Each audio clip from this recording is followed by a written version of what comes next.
welcome back to PunchDrunk ENT. Got you guys here with your Mr. Swaggy No Aggie. And I'm just Dan. And we are back with another reaction for you. Prison song. Oh gosh, Q-tip. Dave Chappelle's redemption song. Yes, sir, man. So this was a recent stand-up that Dave Chappelle did.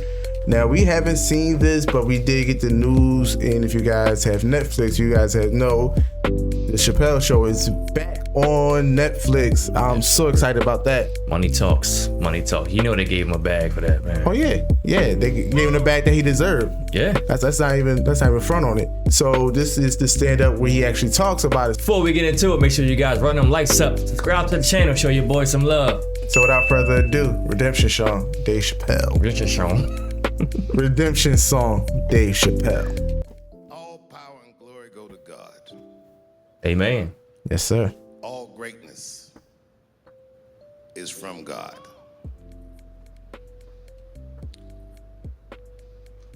When a hero stumbles, well, the cowards rejoice. Nothing feels better to a coward than to watch a brave guy fall. Now, you guys might have seen in the news. You had COVID? Yep. That I caught There you go. coronavirus recently, and then I did. Whoops. I did. Because in the beginning of the pandemic, I talked to a guy in the live entertainment business, and I said, when can we go back to work? He said, probably sometime in 2022. And I said, there's no fucking way I can wait that long. And I just tried to find a way that I could work. You see what we've been doing. All of you who had to endure this invasive test Stubbs to wear barbecue. these masks just so we could be out and hang out and be together. I tried. And after all these months, after doing all these shows, God damn it, my number was up, and then I had the Rona. Oh. This would make some great though, man. Cowards rejoice at a time like this because they're so invested in being afraid. And when I said I had the coronavirus, the overwhelming majority of people wished me well. Said, we hope you get better, take care of yourself. We don't want anything bad to happen to you. But there was a faction of people, the cowards, who said, you see that, Dave Chappelle? That's why we stay inside where it's safe, and we never try anything. Well, enjoy yourselves, motherfuckers, because I'm better now. Yeah, I believe he was doing these shows at his house. Yeah, I think someone was at his house. Like he was one of the first actually to be doing them like Years at random ago, places. A man named Edward Snowden came to notoriety. Do you remember him? Edward Snowden was a whistleblower. How people feel about him is a split decision. Is he good or is he bad? Was he right or was he wrong? I don't know. What he did was he detailed a government program where our government, the United States government, was spying on its own citizens. Ooh. And when he did that, people didn't really care. If you remember at that time, we were prosecuting a war on terror, and my God, what if these terrorists are living amongst us? We have to do something if they spy on some of us. I mean, who has anything to hide? Remember that. Years later, after Michael Brown got killed and riots broke out in American cities and Ferguson and all these places, you heard black Americans saying they're militarizing our police departments, and no one cared. Because the unrest was so uncomfortable and so daunting, and all these Negroes look so angry. I know this is about to go. Yep. Nobody said anything. Remember that. On January 6th, There it is. well, American citizens stormed the Capitol. You know, I'm from Washington, D.C. A lot of my friends growing up are Capitol Hill police officers. I said, what did you do that day? What did we do? We were kicking crackers down the steps like motherfucking 300 niggas. Trying to save our country.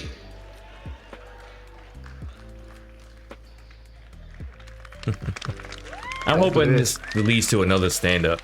Yeah. Because I'm sure he didn't gather these people for 10 Watch minutes the tapes. Nah. just to say this. Nah. Watch that crowd that told Colin Kaepernick he can't kneel during a football game, try to beat a police officer to death with an American flag. Look at that shit. Take that nigga lesson. That's exactly what that Take was. this nigga lesson. What was that with Snowden talking about? Who is the terrorist now that they're looking for? It's you, not me, not my black Muslim ass. It's you. Who are they militarizing the police for? They didn't call the National Guard on my black ass. It's you. That's what white people did. They felt what black people have been feeling for 400 years. For 30 minutes, stormed the Capitol and rubbed their shit on the walls. Mm-hmm. They carried a fucking Confederate flag through the rotunda. The Confederate Army didn't even do that. Motherfuckers, you went very far. There was a simple question. Do you have a country or not? And you said no. My God, man, we're in quite the pickle. Hey, give me a pause real Yeah, I quick. want to take a pause too. Yeah. Because I wouldn't put this solely on white people, because there were other races involved in that. They were Trump supporters. Yeah, that's be what real it about was. it. Yeah. But I think like the main point he's trying to get out of that, of course, like you said, we're not going to just solely pull out just one race, but you know what you had and everything. You know what the majority was in that. The majority was Trump supporters, people with that whole Trump America. And like I said, I don't get into politics, so don't start. Well, listen, don't come with that. You see, it was right. It was on the wall, bro. And shit. And shit and everything. And it just shows you how extreme is, how people would take to extreme, but then they take something that adds to somebody getting murdered by police or somebody getting murdered in the streets and everything, and then to see those riots are like, oh, they're going crazy. Mm-hmm. But then you see these people going out for the Capitol Hill. No, we're not going to damn Capitol Hill doing crazy. No. So it just show you. But my main point that I wanted to say about this is why, to me, Dave Chappelle is the greatest comedian of all time. Only because to take a conversation, to take something so serious, and it's a talking piece. And let's be real about it. This is not even a comedic stand-up. No. This is just him talking. But the way he talks about it, you find the funny. He finds the funny in it because it's ridiculous. Exactly. It's fucking ridiculous. Exactly. So, like I said, we about halfway in, man, and we tuned in. That's why we had to pause it real quick, because it's like, it's right there, man. It's laser focus. Shout out to Dave. Aren't we? If you could solve a black American's problems, this country would have no problems. You're so busy talking about pronouns and this, that, and the other, but this is a very basic wrong. They kidnapped us. They brought us here. They treated us like shit. And all the time that they did that, they were afraid that we would do what you would do in the same situation. But did we storm the halls of the Capitol and rub our shit on the walls? Well, of course not. If that would have worked, we would have tried it. Shit. I know how to solve my problems. You need to know how to solve your problems. You need to know where your power lies. You are Americans, so your power lies in each other. America. It's like Nagao song. 2 weeks ago, I put a special out. I called it Unforgiven. I told you people what my beef raise. was with Comedy Central. I never talked about it. I demanded that the network pay me. Many of my peers laughed at me, because that's a ridiculous thing to demand. They said, well, you signed the contract, so what are you even mad about? Here's the thing. I'm very good at minding my own business. And the trick to minding your own business is knowing what is your business. And these people that talk about me, these cowards that rejoice, well, they don't understand what greatness looks like. I never asked Comedy Central for anything. If you remember, I said, I'm going to my real boss, and I came to you, because I know where my power lies. And it works. I asked you to stop watching the show, and thank God Almighty for you, you did. Exactly. You made that show worthless, because without your eyes, it's nothing. And when you stopped watching it, they called me. and I got my name back, and I got my license back, and I got my show back, and they paid me millions of dollars. There you go. Thank you very much. Quick pause on that. We know it's almost over, but that's probably, and that's to any content creator. This is why I respect the shit out of Dave Chappelle. This is why I respect the shit out of Joe Budden. Mm-hmm. To say my name is my name. Yeah, I signed a contract, but if I'm making all this money, if I have all these people following, if I have all this, right, you have to understand whether what that contract say or not. If I take my name off of that, or if I'm not, my name is, I try to leave that and my name is still involved in that, and y'all using it and making money off my name, mm-hmm, I have the power to say, get my shit off. Because it's still my name. No matter, you can say contract, a paper's a piece of paper. And of course, you can't straight up say that and they can say, okay. But understand, your name is so powerful, like he said, they can stop watching. They can say, okay, we're not going to support that project. We support him. Depends who you are. Depends who you are. Because with the contract comes into play, when the contract comes into play, so does courts, lawyer fees. A lot of companies, to get over that, say Dave wasn't Dave Chappelle. I'm trying to think of another comedian that's up and coming and really not on that bar. Well, that's let me finish. Because they'll take you to court. They will stall out in court for so long. Lawyer fees add up. That person can't pay lawyer fees. That big company wins in the end. That's how a lot of people end up losing to that. A lot of people can't do what Dave is doing. That's what I'm saying. That contract does hold weight. No contract. No, but I'm not saying. If you got money to outweigh that contract, you can win. No, I'm not saying the contract definitely hold weight. But what I'm saying, the power in your name is, you can say, okay, if you want to do that, you have to understand, I'm still a person. So if that contract is out there, but if I can have that following to say, listen, I'm going through a contract situation, I want you guys to stop supporting that project for me. Mm-hmm. If you have that weight to have that, and people say, okay, we're going to stop supporting that project, just like it depends who you is. As I said, depends who you are. You know, because you see it in the music industry all the time. How many of these rappers don't own their masters and can't do it? You have no rights to your music. So some of them selling masters, but you know, to my content creators, man, always remember your moves, whatever you do is yours. Always, before you look at any contract, understand this is still your creations.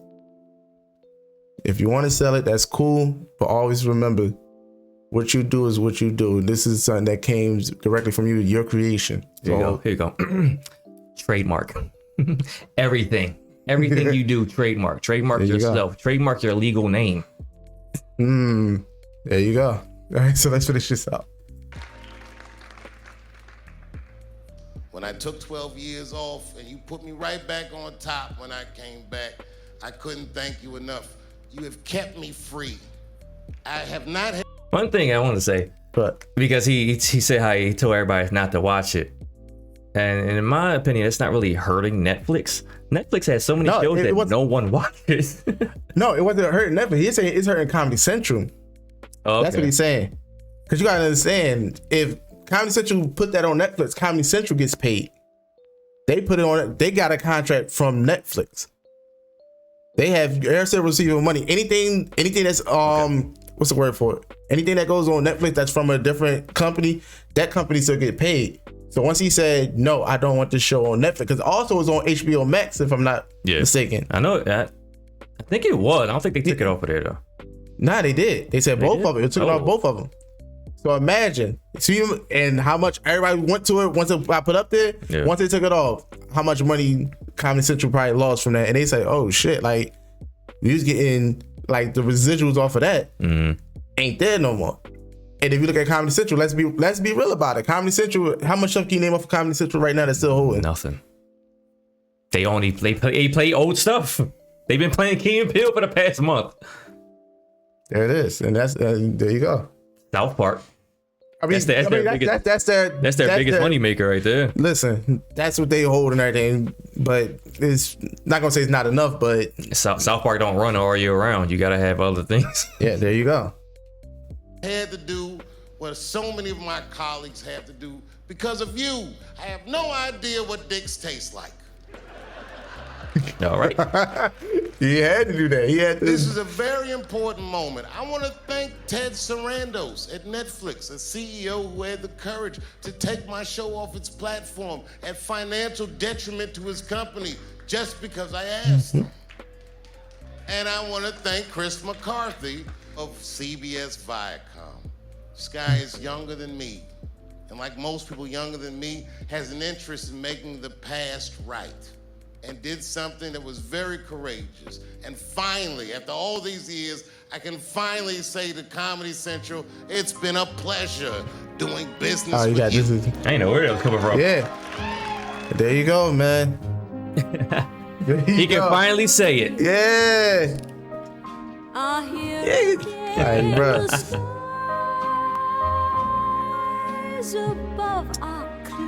I rewatched it today, and this still stands up the test of time. Somebody tried to say it doesn't stand the test of. Yes, it does. Yes, the fuck it does. The only episode that don't stand out to me is that third season. Okay, yeah. Like, because I never really watched that over and over like I did the first two. Yeah. But everything, like classic episode. These are what?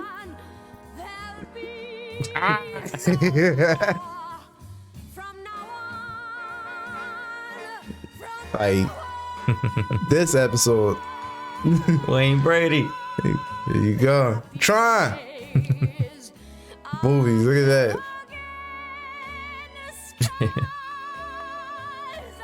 Nah, man. This is it right here. I wonder though if they threw a big enough bag at him, would he do another season? Like just for Netflix though. He'll do it for Netflix. I guarantee it. He's gonna. Well, we wait till it's over. Then because I got to feel. Well, we can talk over it. No, yeah. This music playing. All right, but the one thing about it is, I'm about 90% sure. Even if it's not a Chappelle show, even if he doesn't really star in it, he's gonna end up directing something for Netflix. Yeah, that's the only reason why, like, as far as the show, because you got other writers and everything involved. I'm not sure if he want to jump back into that. I know he's enjoying doing the stand up because that's him. Yeah, right. But when you got a show, you got other people involved. Right. But I think him and Netflix. Thank you very much. There you go. Good night. There you go, man. Greatest comedian ever. In my opinion, I'm gonna say it. In my opinion, the greatest comedian ever. Like I hear a lot of Richard Pryors. I hear a lot of Eddie Murphys. I hear a lot of who else can you think about? I'll say greatest comedian of our time. I'll say that. Yeah. Greatest comedian I ever seen. Right. Bar none. I mean, just for him, his transformation as well. Because when he first came out, he was hilarious. Mm-hmm. And he still knew how to take that to be hilarious, to be goofy, but still hit you with social things that's going on. And then to be able to reinvent himself after the whole Comedy Central thing and still be hilarious, but now can say, you know what, I'm chill. Let me talk to y'all. Yeah. It's still funny as hell. I always say, watch his, it was a show called Inside the Actor's Studio. It was the first interview he did when he came back from Africa. Right. And he was talking to a bunch of college kids, and like you said, he being real, but still that comedic side was coming out. Like he was being real. Like he was tears was coming up and everything. But yeah, it's like somebody that, like, if you say who would you like to have a conversation with, mine's Dave Chappelle. Yes. Easily. Yeah. I just, like I said, I can sit there and talk with Dave probably for like 2-3 hours, man. Just taking knowledge. I'll just let him go, bro. Mm-hmm. Just let him go. And I know there's other comedians like that as well, like the Chris Rocks of the world and everything. And I like Chris Rock sometimes. He's cool, but you're not getting what you're getting from Dave and everything. To be informative, to be funny, to put everything into one bowl. And even if you don't agree for what he says, you still like, you even say, I'm going to research it, or you be like, damn, like that's some real shit. And I respect his boldness too, man, because he talk about stuff that comedians don't touch nowadays, man. Mm-hmm. Gotta be bold, man. But let us know what y'all think, man. Watch that Chappelle show on Netflix. It's not an ad, but just watch it anyway. Yes. Support Dave. Hope you guys support us though. Oh, definitely. Follow everything P.D.E from our Facebook gaming page to the Patreon to the merch over at geeksunleashed.com. Get that merch on your body. Yes, sir, man. Thank you guys for watching, man. We are on the road, man. 1K subscribers. Let's keep it going, man. You guys are dope. Let's keep it that way, man. Mr. Swag and Waggy. No, I'm just Dan. P.D.E, we out.